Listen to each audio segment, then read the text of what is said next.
Syukur marilah senantiasa kita panjatkan kehadirat Allah Subhanahu wa Ta'ala, serta salawat dan salam kepada junjungan kita Nabi besar Muhammad sallallahu alaihi wasallam, yang sangatlah kita harapkan syafaat beliau di yaumil akhirah. Di dalam kehidupan kita ada dua sisi yang pasti terjadi, yakni cobaan dan nikmat. Begitu juga kehidupan dunia dan akhirat, ada nilai ya sekarang dan akan datang, di mana semuanya itu pasti kita menjalaninya. Tinggal bagaimana kita mampu mensiasatinya secara baik dan benar, dan menjadi orang yang pandai memilih dalam sikap-sikap yang diinginkan dalam agama kita. Berbicara masalah pandai mensikapi kehidupan ini, ya bukanlah berbagai macam strategi, tapi pada dasarnya bisa memilih yang terbaik, satu hal yang bisa menjadikan keuntungan bagi kita secara dunia akhirat, ya di mana keuntungan kita itu tidak lepas dari nilai-nilai berpegang kepada agama. Di dalam kitab tafsir Ruhul Bayan ada diceritakan, ya dahulu di masa Bani Israel ada dua orang, ya hamba Allah suami istri yang hidup dalam keadaan ya susah. Dalam kesusahan itu mereka tetap sabar menjalani kehidupan itu, ya tanpa mengeluh, dan tetap ya sikap ibadah dan kebaikan itu terus berjalan. Suatu hari Allah mengirim seorang malaikat yang menyampaikan ya kepada mereka tentang perjalanan hidup mereka ke depannya itu.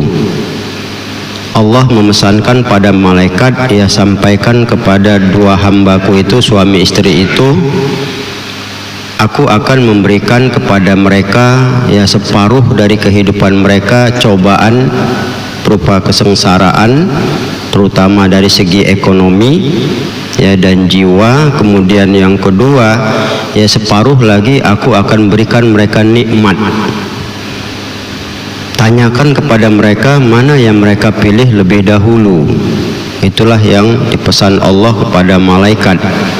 Maka malaikat pun turun ke ya bumi, kemudian didatangilah rumah kedua ya keluarga tersebut, ya dua suami istri itu. Ya malaikat mengetuk pintu, dibuka oleh suaminya. Ya dia agak asing, ini orang tidak pernah dilihat, selain bersih ya bagus, lembut, ramah orangnya. Jadi dia buka pintu, kemudian malaikat itu dipersilakan masuk, ya masuk, duduklah. Maka dia bercerita langsung, saya ya malaikat diutus oleh Allah untuk menyampaikan kepada kalian di rumah ini bahwa Allah akan menetapkan kepada kalian dalam hidup ke depan ini dibagi Allah menjadi dua. Separuh Allah akan coba kalian dalam wujud ya kesengsaraan ataupun ya susah dalam menjalani hidup, separuh lagi akan diberikan nikmat yang banyak. Maka mana kalian pilih lebih dahulu? Itulah kata malaikat kepada ya si laki-laki ini tadi. Maka oleh laki-laki ini, karena dia hidup tidak sendirian, inilah bijaknya itu ya, saya tidak sendirian, saya punya istri saya. Jadi saya musyawarah dulu ya bagaimana ya agar ya kami tidak menjadi kesalahan berikutnya, tidak menjadi ya pertengkaran, perdebatan kalau nanti saya sendiri memilih dia tidak dilibatkan. Maka malaikat mempersilahkan dia beranjak dari tempat duduk di rumahnya itu, dia datang kalau bahasa kita yang ke dapur apa kemana di bagian rumah itu. Maka suaminya menceritakan itu ya seorang malaikat datang, dia menyampaikan ya pesan Allah bahwa hidup kita ini akan diberi dua hal. Kita mau milih mana? Separuh dari kehidupan kita mengalami kesengsaraan melarat, separuh lagi senang, ya senang, diberikan nikmat yang banyak. Istrinya orang yang santun dan baik, ya, maka dia mempersilahkan, kalau bahasa kita abanglah dulu, ya, karena abang ini kepala rumah tangga. Apalah yang di luar ya mau dipilih. Ya, si suami karena ditawarkan begitu dan wajar, ya, maka dia mikir-mikir, akhirnya dia mengambil keputusan, kalau aku karena separuh sengsara separuh senang, lebih baik kita sengsara dulu, akhir masa tua kita senang. Nah, itulah kata suaminya. Memang masuk akal, ya, artinya ya logikanya pas. Daripada senang dulu baru sengsara masa tua sampai mati, kan nggak nyaman, ya. Maka dia pilih dulu, ya, sengsara dulu baru senang. Nah, istrinya hanya tersenyum, ya. Namun suaminya yang bijak juga ini mengatakan pada istrinya, ya, kalau kau bagaimana? Ini kan keputusanku. Aku juga pengen mengetahui apa keputusanmu atau pendapatmu lah. Kalaupun kau tidak bisa memutuskan atau sama dengan diriku, atau ada, ya, pendapat lain yang bisa kita jadikan pegangan, kata suaminya. Kalau aku ditanya, ini minta maaf, kata istrinya. Ya, apa itu, kata suaminya? Pendapat diriku ini agak bertolak belakang, tapi kemungkinan akuratnya itu, berhasilnya itu besar. Ya, katakan saja, kata suaminya, kalau ini bisa diterima dan kita sepakati, ya kan, nah hidup ini kan kita dua-dua menjalaninya. Ya, kalau kau susah, ya aku juga susah. Kalau kau senang, aku juga senang, kata suaminya. Kalau aku begini, katanya, ya, kita pilih senang di luar, ya, baru nanti kita menghadapi kesusahan itu, ya. Apa kau merasa tidak nanti terlalu berat menghadapi? Bukan begitu, kata istrinya. Ketika kita diberi Allah kesenangan itu, kita gunakan harta itu sebaik mungkin. Kita sodakohkan, kita infakkan. Bukankah Allah menjanjikan balasan yang lebih dari apa yang kita berikan itu? Ya, sepanjang separuh umur itu, kesenangan itu tetap kita lakukan, kesyukuran itu dengan infak, sodako, membantu orang lain. Allah kan akan membalikkan itu lebih besar lagi, sehingga ya insya Allah bisa menutupi separuh 1 tahun ke depan itu. Bagaimana, kata istrinya? Akhirnya kan kita tidak sengsara, kata istrinya kepada suaminya. Masuk akal oleh suaminya, berterima. Oh, betul juga. Bagaimana? Ya, menurut abang? Kalau gitu ginilah, karena ini kita menjalani sama-sama lah. Kalau ya apa yang kau sarankan itu aku terima dan aku akan sampaikan pada malaikat. Apapun nanti kejadiannya, kita sama-sama siap untuk menghadapinya, kata suaminya. Baiklah, ya, sepakatlah dua-dua dalam musyawarah itu. Dia jumpai lagi malaikat. Maka ketika dia jumpai malaikat itu, maka dikatakan, apa keputusan kalian? Kata malaikat dengan lembutnya, ya. Maka dibilang, ya, kami memilih senang di luar lah, ya. Apa kalian tidak memikirkan resiko berikutnya? Sudah sepakat, apapun akan kami hadapi. Kami yang menerima yang senang di luar, separuh dari kehidupan kami. Baiklah, kata malaikat. Malaikat pun beranjak, ya. Begitulah selesai malaikat itu beranjak, ya, kalau bahasanya tentu malaikat melapor sama Allah. Sejak itu kehidupannya bagus kehidupan mereka, banyak nikmat itu datang. Tapi mereka tidak lupa, ya, mereka lakukan sodako, mereka lakukan, ya, infak, apa yang baik dari harta itu mereka gunakan dalam wujud syukurnya pada Allah.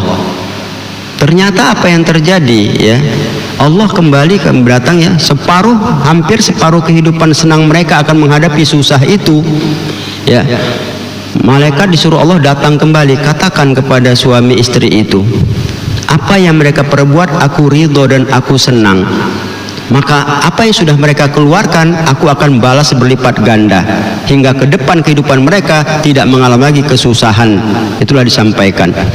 Maka turunlah malaikat disampaikan, karena kalian sudah, ya, berjanji dan menunaikan janji kalian itu, Allah senang terhadap sikap kalian itu bersyukur dan menggunakan harta di jalannya, maka Allah akan menghapus kesengsaraan separuh dari kehidupan kalian. Nah, artinya apa? Ya, bahwa dengan dia melakukan kebaikan itu balasannya ada, maka tertutupilah ya apa yang akan mereka hadapi, kesengsaraan separuh dari kehidupan. Nah, dari kisah ini kan jelas kalau kita mau mengambil teori matematiknya pun ya walaupun tidak bisa dimatematikan, dan ini kan pada dasarnya satu ya nilai keyakinan ya. Banyak yang bisa kita ambil pelajaran di situ ya. Artinya bahwa kehidupan kita tidak lepas dari dua hal ya. Ujian cobaan, dan ya ujian cobaan itu dalam bentuk kesenangan dan kesusahan itu tetap akan terjadi. Maka yang pasti kita akan hadapi, yang jelas pandai mensiasatinya. Yang kedua, bahwa dalam kehidupan rumah tangga itu cenderung maunya ya bermusyawarah lah. Apapun keputusan ke depan yang melibatkan semua yang ada itu musyawarah, jangan ngambil ya keputusan sendiri-sendiri. Ini kalau ada ngambil keputusan sendiri kan bahaya itu. Ya, la nadmata fil musyawarah, kata Rasulullah dalam satu hadis kan, tidak ada apa ya penyesalan dalam musyawarah. Di Quran pun dikatakan wasyawirhum fil amr fa iza azamta fatawakkal 'ala Allah, ya Ali Imran 159 itu. Apabila ya kamu sudah musyawarah dalam satu urusan, apabila sudah putus tekad itu, bertawakallah pada Allah, laksanakan apa yang kita bikin, tunggu hasilnya itu. Nah, ini kalau kita lihat ya satu sikap yang benar itu. Nah, kemudian yang ketiga, kalau kita lihat pun kenapa bisa tertutupi? Allah kan di Quran tuh janjinya banyak. Ya, seperti digambarkan manja abil hasanati falahu asyru amsalihha. Siapa yang mendatangkan satu kebaikan, dia akan dibalas 10. Nah, kalaulah mungkin kita boleh menghitung kehidupan rumah tangga mereka, misalnya lah menikah mereka itu susah, ke depan dikasih Allah lah kehidupan berapa? 50 tahun ke depan. Berarti dibagi dua, 25 tahun susah, 25 tahun senang. Kan ini masalahnya. Bagaimana bisa tertutupi? Bagaimana tidak? Kalau setiap hari harta yang diberikan itu dalam 25 tahun pertama senang, menghadapi 25 tahun ke depan susah, kalau satu saja kebaikan dibalas 10, itu sudah berapa dia dapat? Itu kan tertutupi dia. Kalau kita kaji lah misalnya kan 10 kali lipat, berarti dalam ukuran 25 tahun 25 kali 10 250 kali lipat dibalas Allah untuk menutupi 25 tahun berikutnya. Udah berapa coba? Apalagi seperti infak kan, masalul ladzina yunfikuna amwalahum fi sabilillahi kamasali habbatin ambatat sab'a sanabila fi kulli sumbulatin mi'atu habbah. Perumpamaan orang yang berinfak di jalan Allah seperti satu benih tumbuh pada 7 tangkai, setiap tangkai 100, 700 coba. Tertutupi itu ke depan itu. Ya. Nabi juga memberikan satu gambaran dari teori Nabi aja pun kalau mau kita lihat sudah tertutupi. Ya. Nabi kan katakan, ya mana qasami malin shadaqatin bal yazdad bal yazdad bal yazdad. Tidak akan berkurang harta yang disedekahkan kecuali kata Rasul bertambah, bertambah dan bertambah. Itu 3 kali dibilang Rasulullah. Kalau 3 kali lipat aja bertambah, ya dalam 25 tahun 1 kali dia bersedekah ditambah 3 kali lipat balasannya untuk 25 tahun, berarti 75 tahun. Ke depan dia menghadapi 25 tahun kesusahan, sementara dia sudah dapat 75 coba. Kan berarti 50 sudah ada stok dia. Inilah kalau kita lihat di dalam mensikapi kehidupan itu kan. Makanya ya saya lupa di surat apa yang jelas pernah saya baca itu ya, wa may yashkur yardallahu lahu. Siapa yang bersyukur Allah ridho. Allah ridho nih orang yang bersyukur itu. Makanya kata istrinya tadi kan jelas, kita terima yang enak itu dulu, kita bersyukur.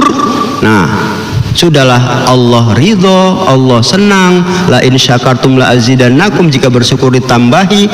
Nah, ini kan menunjukkan bahwa ya siasat kehidupan itu begitu baik dan indah. Jadi mensiasati kehidupan itu bukan bagaimana ya maaf, kita ini kan akhirnya kan tumpur habis kan, harta banyak, kayak mana mensiasati uang ini, udah buka usaha ini semua dibukain supaya banyak untungnya, terakhir anjlok moneter, hancur. Ya, stres, gila coba. Jadi ini kan harus dipahami ya. Mensiasati kehidupan itu bukan harus teori ekonominya yang dikedepankan lebih besar, tapi teori sikap hidup. Bagaimana taat pada Allah berjalan, bagaimana sikap yang diinginkan Allah dilakukan, bagaimana ya menata rezeki itu menurut kehendak Allah. Nah, itu yang namanya mensiasati kehidupan. Ya, kita ini kan kelirunya di situ. Semua usaha dibuka, kalau bisa apa tambah lagi utang. Kenapa? Ini kan prospeknya sekian tahun. Kan kita sudah bicara ke depan itu kita nggak tahu. Jangankan untuk sekian tahun ke depan, besok aja pun kalau kita mau hancur dibikin Allah nggak tahu gitu, coba lah. Jadi yang real aja hidup ini, yang nyata saja. Gak perlu terlalu muluk-muluk dalam hidup. Kalau buka ya buka, selesai. Ya faiza azamta fatawakkal ala Allah. Ya Allah, aku membuka usaha ini ya Allah. Ya. Ini adalah ikhtiar. Selebihnya engkau lah ya lakukan. Insya Allah mudah-mudahan. Hal-hal seperti inilah yang ya bagi kita Bapak Ibu ya para pendengar ya. Artinya apa? Perlu. Untungnya banyak ya banyak. Secara duniawi Allah selamatkan kita, secara batin tenang jiwa kita, secara ukhrawi. Nah, secara ukhrawinya yang jelas kita sudah ya menyimpan kebaikan itu di sisi Allah ketika kita mati nantinya. Coba. Inilah sebenarnya yang harus diapain ya. Ya dipahami, disikapi, dilakukan. Jadi mensiasati kehidupan itu sekali lagi ya harus pandai dia. Kita tidak tahu, makanya ada orang yang susah kalau secara materi tapi tersenyum dan tenang dalam menjalani kehidupan. Ada orang yang senang secara materi, cepat tua, mukanya jelek. Kenapa? Banyak kali utang yang dia tanggung ya. Nampak aja rumahnya besar, mobilnya banyak, rupanya ngutang semua. Akhirnya dibeslah ataupun disita, cobalah. Jadi bukan itu ukuran yang perlu dipandang. Kita kan suka salah dalam memandang. Jadi kalau udah salah mandang, salah bersikap, salah berbuat, apa jadinya kan? Berarti artinya kalau matematiknya semuanya salah tambah salah ya sama dengan salah kuadrat ini ya kan? Kalau sempat dikali-kali kayak mana lagi tuh? Nah, inilah hal-hal yang ya sekali lagi dalam kisah-kisah masa dulu itu memberikan satu inspirasi kepada kita.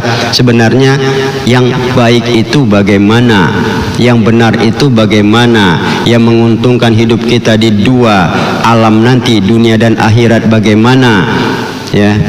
Yang baik yang sekarang maupun ke depan itu bagaimana. Nah, ini yang perlu dipertanyakan secara baik, ya jawab sisinya itu apa.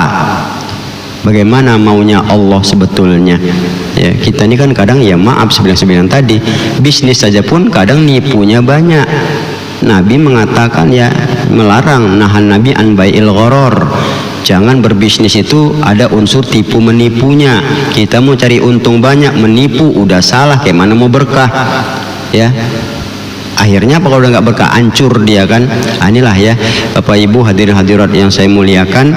Maka itu mari ya kita tata kehidupan ini ya, bukan berarti ya kita bilang banyak harta bisa memberikan satu peluang untuk sukses dalam kehidupan, tapi bukan juga kemiskinan itu membawa kita kepada kekufuran, tidak bisa bersikap baik. Tergantung kitalah sejauh mana kita paham, sejauh mana kita mengerti, dan sejauh mana pula kita mampu mensiasatinya. Insya Allah ya, wallahu a'lam.